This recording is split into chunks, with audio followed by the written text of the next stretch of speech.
à cette occasion, nous, on a fait plein d'activités autour du développement durable, notamment une vidéo qu'on a réalisée à 4. Donc c'est basé sur 9 défis que vous allez découvrir au fil de la vidéo. Et donc si vous avez des questions, on essaiera de faire un débat à la fin du film. Voilà, merci.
La vie, ce miracle dans l'univers, est arrivé il y a presque 4 milliards d'années.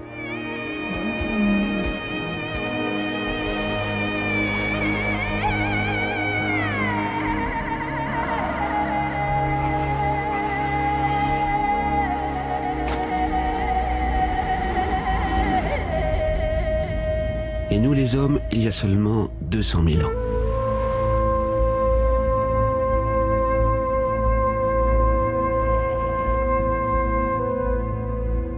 Et pourtant, nous avons réussi à bouleverser cet équilibre.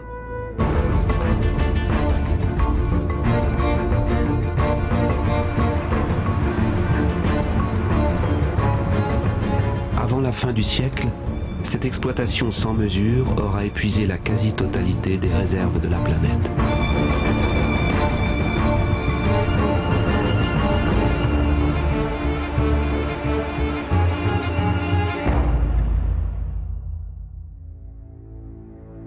Contempler ce qu'il nous reste peut nous aider à accepter ce nouveau défi et nous convaincre.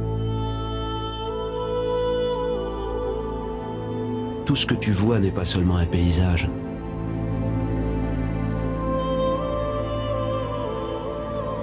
C'est le visage aimé de notre terre.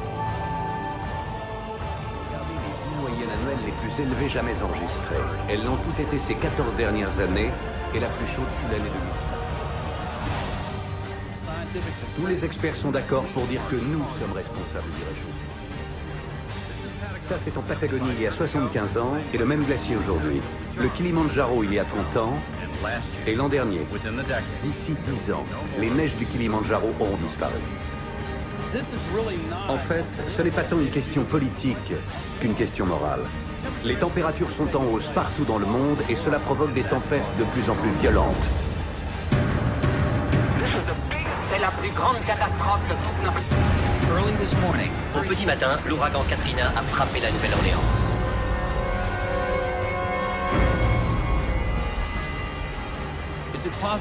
Devons-nous nous préparer à une autre menace que la menace terroriste? La fonte est plus rapide dans l'Arctique. Si cela continuait, le niveau des océans monterait de 6 mètres. Et voici ce qui se passerait en Floride. Autour de Shanghai, 40 millions d'habitants. La région de Calcutta, 60 millions d'habitants. Manhattan, le mémorial du World Trade Center, serait sous les eaux. Pensez aux conséquences d'un exode de 200 000 réfugiés. Et imaginez qu'ils soient 100 millions. C'est notre survie qui est en jeu.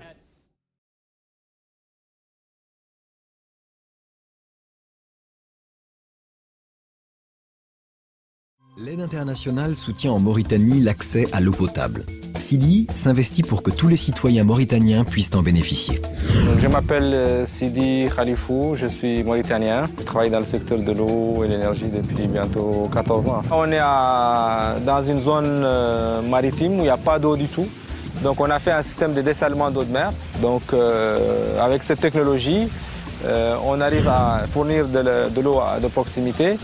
Contrairement à la situation d'avant où il fallait amener une citerne de 50 km à des coûts énormes. Donc ça fait de l'eau potable tout de suite pour les populations. On espère que ça se développe et que c'est ça le souhait, qu'il y ait en fait l'eau pour tous et qu'elle soit accessible à tous à un prix raisonnable, l'eau potable.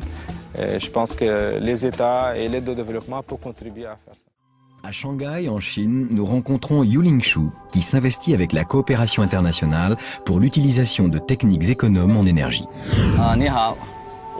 Bonjour, je suis chinois, j'ai 53 ans et je suis promoteur immobilier.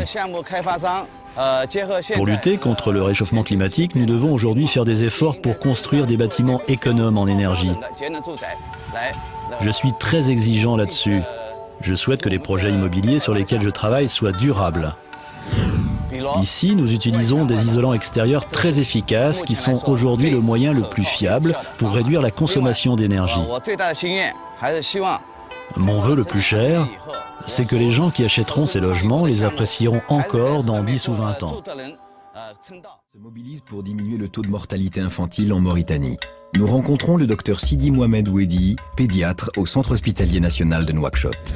Je m'appelle Sidi Mohamed Wedi Abdallahi. Je suis pédiatre, chef de service de pédiatrie.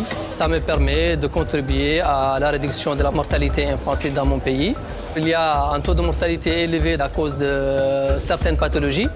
Notamment chez nous, l'infection, la prématurité, les détresses respiratoires. Et nous espérons faire baisser la mortalité infantile des 2/3 par rapport à ce qu'elle était en 1990. Mais cette baisse ne peut se faire que par tout un travail de fond, de changement de comportement au niveau de la population, de formation du personnel et aussi d'acquisition de nouveaux équipements. Je souhaite une vie pleine de santé pour tous les enfants de mon pays. La préservation des forêts au Gabon. Nous rencontrons Angie, responsable de la gestion d'une concession forestière. Elle s'investit pour exploiter durablement la forêt. Je m'appelle Angie Tania Yamba, j'ai 28 ans et je suis de nationalité gabonaise. Je m'occupe de la gestion forestière. Nous sommes régis par un code. Donc, on applique l'exploitation forestière à faible impact. C'est-à-dire qu'il y a des zones de restriction d'exploitation, des zones dans lesquelles l'exploitation n'est plus permise. La législation gabonaise aujourd'hui permet à la forêt de se régénérer. Avant que ces lois ne soient mises en place, les forêts étaient en danger. On ne respectait aucun diamètre de coupe. Aujourd'hui, les choses ont vraiment changé. C'est pour pouvoir permettre plus tard à mes descendants de pouvoir profiter de la forêt comme moi j'en profite aujourd'hui. C'est la raison pour laquelle il est nécessaire de gérer durablement les forêts gabonaises. La protection du patrimoine artisanal. Mohamed Messaoudi, artisan, s'investit pour préserver la culture et les savoir-faire de son pays. Je m'appelle Messaoudi Mohamed, je suis tunisien. Je suis le fondateur de cet atelier. J'ai commencé ça, on était 2 personnes, aujourd'hui on est 27. Il y a quand même une politique de développement au niveau de l'artisanat qui est très intéressante en Tunisie.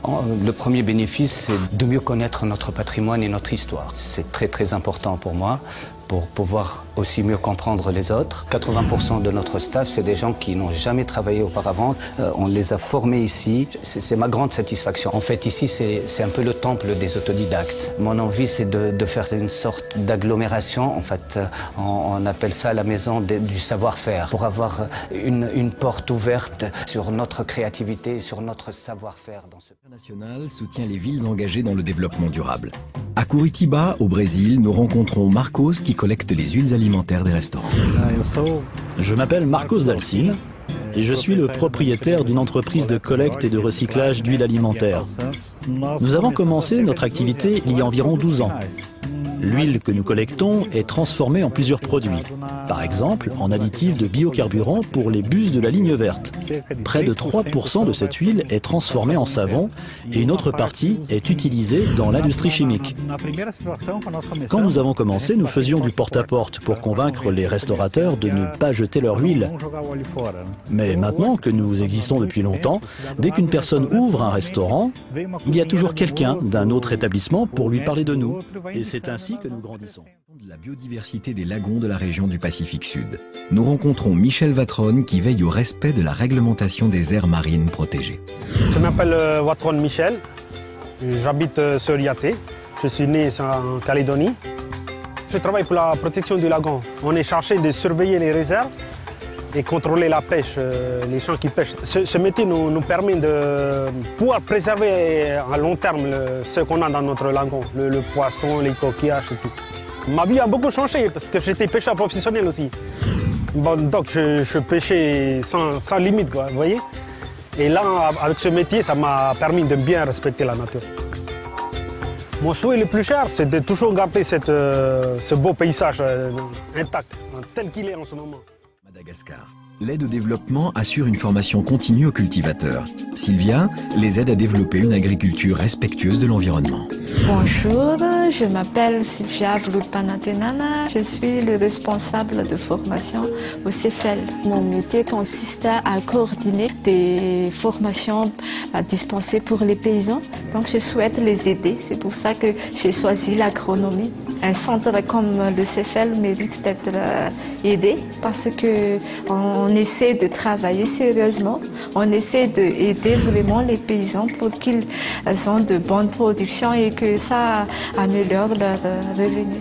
Donc leurs enfants ont la chance d'aller à l'école, leur vie va s'améliorer, leur vie s'évolue. Au Tchad. Faciliter les relations conflictuelles entre agriculteurs sédentaires et éleveurs nomades, c'est le quotidien des chefs de canton comme Hamid. Je suis Hamid Moussa Ibedou. Je suis devenu chef de canton il y a à peine 1 an. Je suis là pour effectivement faciliter les conciliations communautaires, il n'est plus important de faire appel à la gendarmerie pour des cas de litige entre agriculteurs et éleveurs. Qu'il renvoie l'affaire vers nous. On s'assera pour vraiment voir qui a tort et qui a raison. Parce qu'après tout, s'il y a problème, c'est nous les deux qui souffrons. Le système qu'on doit essayer de négocier, c'est de pouvoir s'asseoir. Ils trouvent un compromis à leurs problèmes. C'est comme une étincelle. Si ça saute quelque part et qu'il n'y a pas quelqu'un qui l'éteint, alors ça peut déborder et ça peut créer tout un tas de problèmes. Parce que s'il y a la paix, tout peut se développer.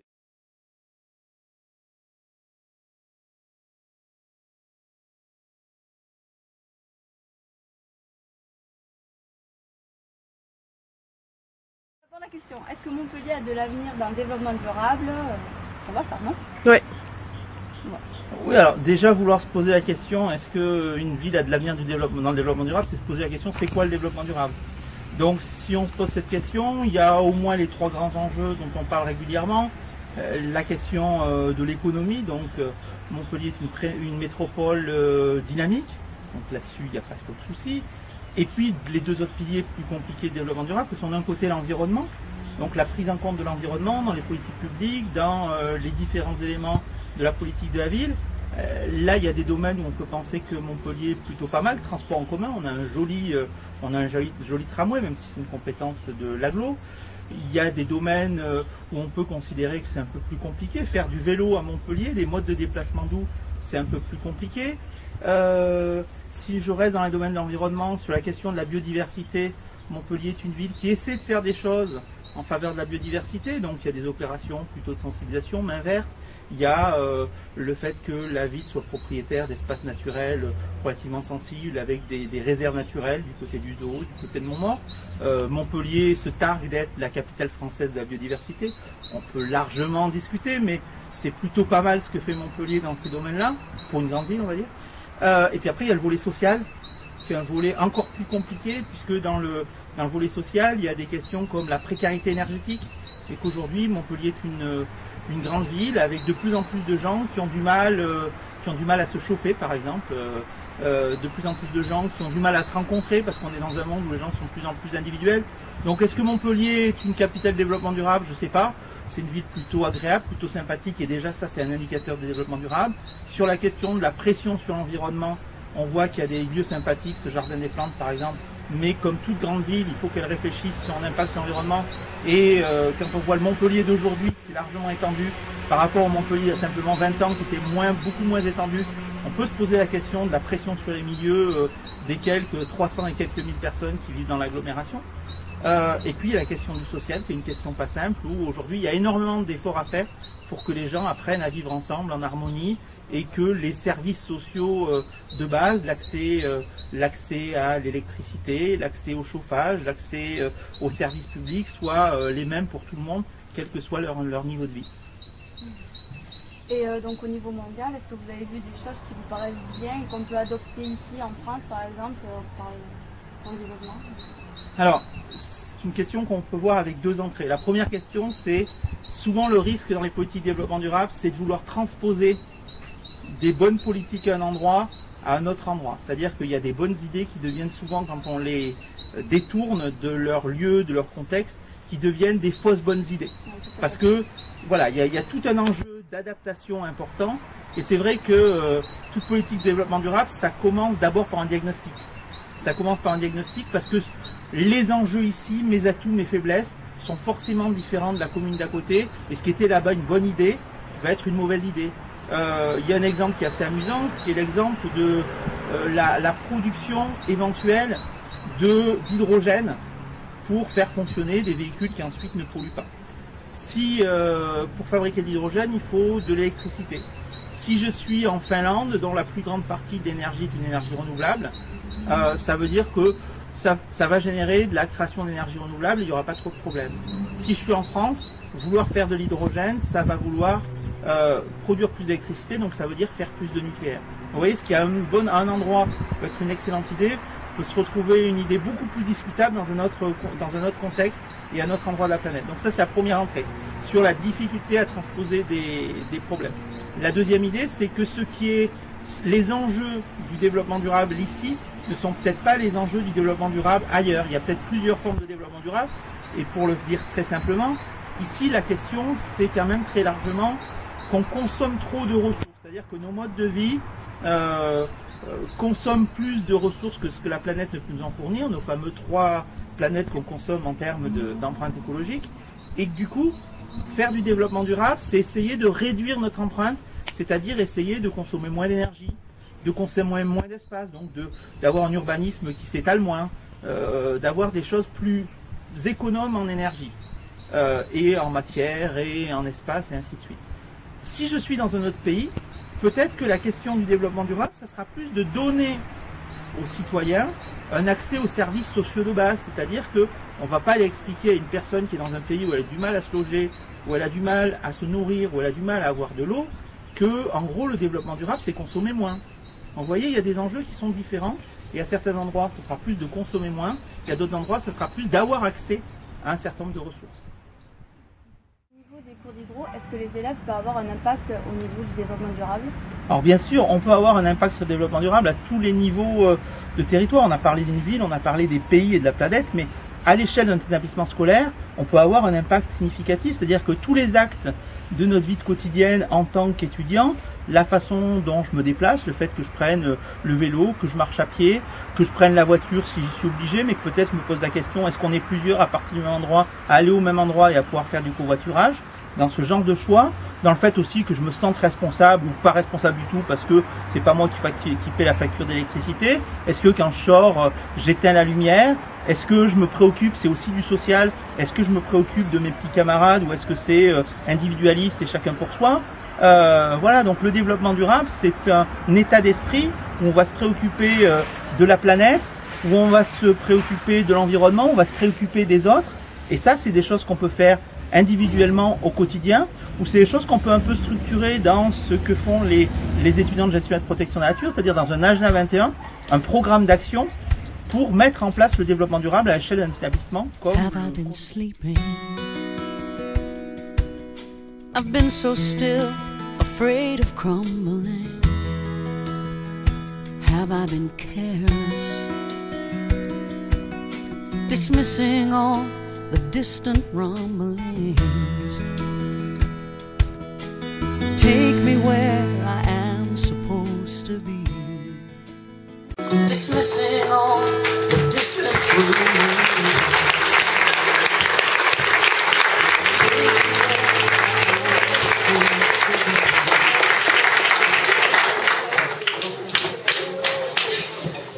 Donc voilà, c'est une petite vidéo qui a été composée par 4 de nos élèves de notre classe de P1. Après voilà, donc on a essayé de faire une partie pour présenter en fait la nature comme elle était, parce que même si on a envie, des fois on se rend pas compte qu'ailleurs ça peut être différent, si on regarde pas de reportage, si on ne s'intéresse pas forcément, chacun a ses centres d'intérêt. Et ensuite c'est vrai qu'il y a tout ce qui est, ben voilà, il faut en prendre conscience, donc on a quand même passé les extraits, je sais pas si vous connaissez Une vérité qui dérange. C'est voilà, donc on vous a montré des morceaux. Et ensuite il y avait bon, voilà, tout ce qui était côté solution qui se passe pas qu'au pays du Nord, ça se passe aussi dans les pays du Sud, on a vu en Afrique, en Asie. Et quand même c'est vrai que ça fait plaisir entre guillemets, parce qu'on se dit toujours oui c'est eux qui polluent, mais en même temps ils sont quand même conscients de leurs problèmes. Et même si c'est pas tous et pas les politiques, il y a des petits bonhommes dans leur coin qui font en sorte que à leur échelle ça évolue localement pour un bien-être global. Voilà.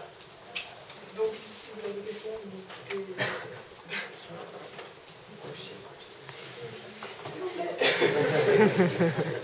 Je sais pas, vous avez pensé quoi? Il y en a qui savaient qu'il était au courant que se passait autant de choses ou...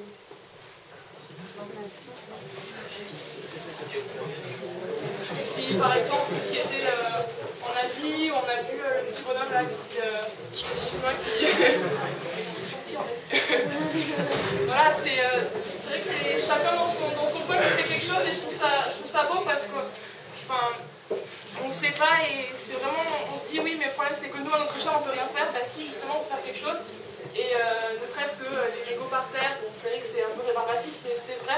Après les papiers par terre qui sont devant, les gobelets de pas vous faire la leçon, mais après c'est chacun qui sait ce qu'il fait et qui doit en prendre conscience, donc après on peut pas... Oui.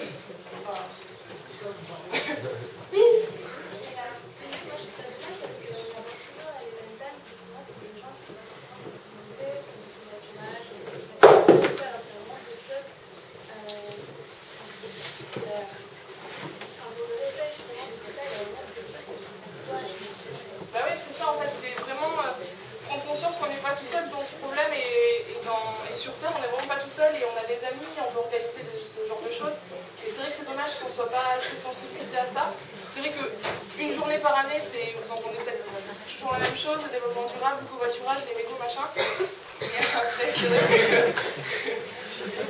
que c'est quand même difficile parce qu'au début on se dit oui, je suis d'accord, je veux bien faire quelque chose, puis après on en parle et puis les gens ne sont pas forcément motivés.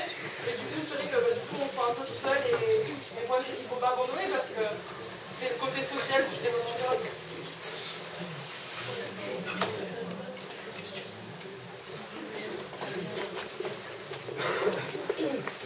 Et je sais pas, les profs, vous n'avez pas des questions? Non mais c'est vrai parce que c'est les élèves.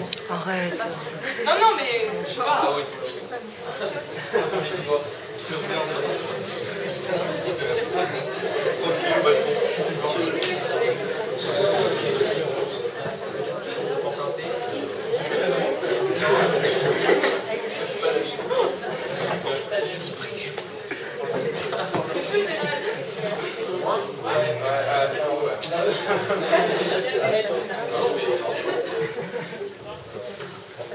Ça, je répète, hein, c'est un peu comme un prof, hein, plus on répète, plus ça rentre.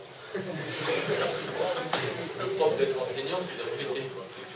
Donc, effectivement, je pense qu'il y a suffisamment aujourd'hui de livres, de médias qui en parlent. Mais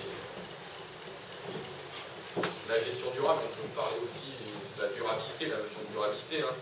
Même si on met une gestion durable sur certaines matières ou certains produits, de toute façon, la durabilité du produit n'existe pas. Pour le pétrole, par exemple, on va dire que si on fait une gestion durable du pétrole, dans tous les cas, au lieu on a des réserves pour 25 ans, ça sera 50 ans. Mais au-delà de 50 ans, il y aura plus de pétrole, à moins de retrouver d'autres gisements. Donc ça, par exemple, les constructeurs travaillent là-dessus, sur notamment des problématiques qui est OIHE. Hein.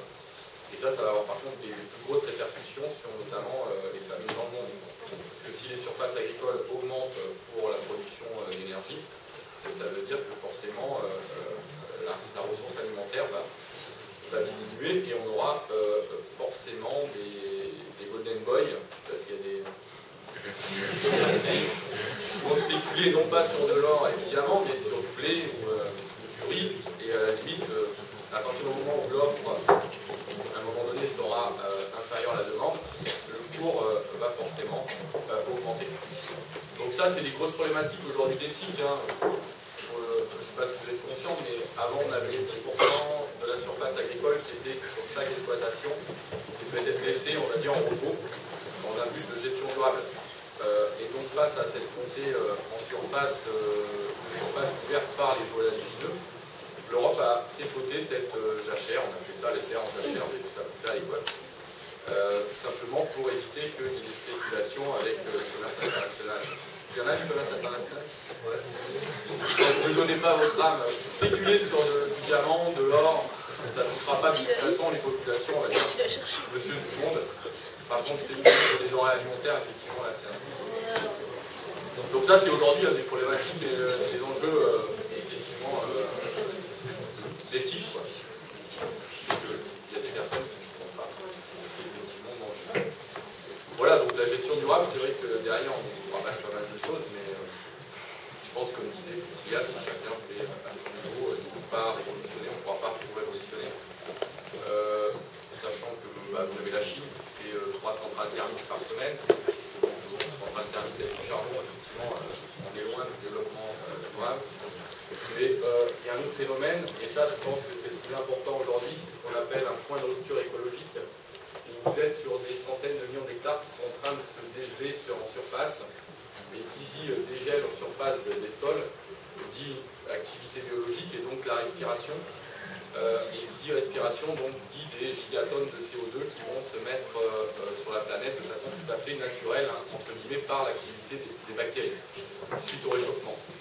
Donc là, ça veut dire qu'en gros, on aura beau faire tout ce qu'on voudra, de toute façon, la teneur en CO2 qui va augmenter va faire qu'on sera sur un réchauffement. Et ça veut dire que, comme il a très bien montré le document, on n'a que 200 millions d'années, 200 000, on va dire, allez, 4 millions d'années, on va dire plutôt l'homme, 4 millions d'années sur l'évolution, ça va pas être facile pour les plantes. À la limite, vous aurez la zone méditerranéenne qui sera au niveau de Paris, ici on aura une steppe du Maghreb, et puis l'ours blanc disparaîtra, mais bon, on aura un ours noir qui montera, il n'y a pas de problème, et un jour ou l'autre. De toute façon, dans l'ours noir, il y a des blancs qui naissent, et s'il y a de la neige, de nouveau, il y aura l'ours blanc.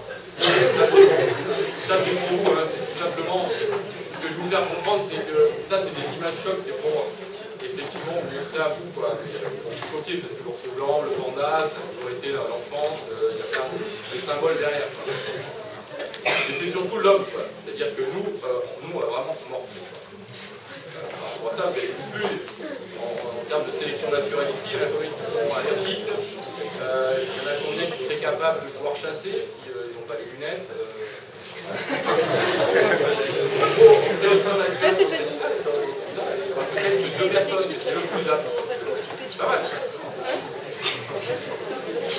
Donc aujourd'hui, pour répondre à la question, la conséquence du réchauffement sera un refroidissement quand même. D'accord? Ça c'est admis par les scientifiques. Pourquoi? Parce que c'est une question tout simplement de courants marins qui seront au niveau des continents, et c'est une question de densité des eaux. On ne va pas rentrer dans les détails, mais il y a un espèce de tapis roulant au niveau des continents qui donne notamment l'effet du Gulf Stream pour nous, et donc la chaleur. Donc ça veut dire que si on n'a plus ce Gulf Stream, en gros, il y aura de nouveau une période glaciaire, comme il y a eu il y a 14 000 ans, il y avait des glaciers au niveau de Saint-Guilhem, le désert. Il n'y a aucun souci pour la nature, hein. C'est plus pour nous, quoi. Et ça, il faut vraiment être conscient. Et je ne sais pas si vous avez vu, mais simplement un volcan qui s'éveille, 15 jours, tous les cours, on va dire tous les circuits, l'aviation internationale était bloquée, quoi. Ça calme. Petit volcan, des nuages, et ça calme. Donc je pense qu'il faut rester, voilà, très très humble par rapport à la nature. On ne la connaît pas encore, hein, complètement, et puis on essaye, nous les GPN, de travailler pour...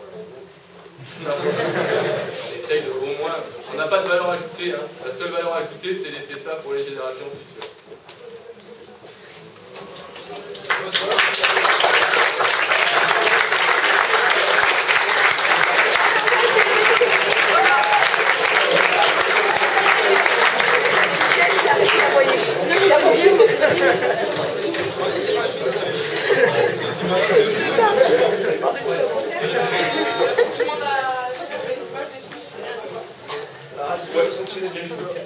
L'abandonnement de bibliothèque qui dérange.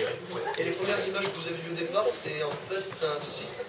C'est des reporters qui font en fait tous les ans des vidéos à travers le monde. Donc c'est Earth to Touch, je crois, le site. Voilà. Si vous voulez aller voir les vidéos, les images, tout ça. Si vous avez des questions autres ou qui vous viennent dans la semaine, il y a un livre blanc qui reste là toute la semaine. On laissera ou des suggestions, vous verrez. C'est même vos commentaires. Et donc voilà, on vous répondra sur le Facebook ou sur le mail, sur le site. J'ai une question. Vous avez fait une animation sur les mégots des cigarettes. Et là, je veux savoir si on va appliquer ce que vous voulez. Vous ne voulez pas que les gens jettent les mégots devant l'école, c'est ça? Ça veut dire que vous avez fait une animation, vous avez donné les paquets de...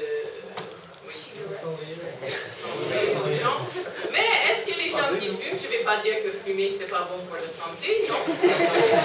Ça c'est une autre chose, mais est-ce que vous allez arrêter de jeter des choses par terre?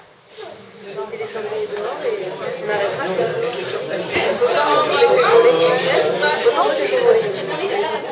oui, mais on a fait un c'est pas qu'on les met pas dehors.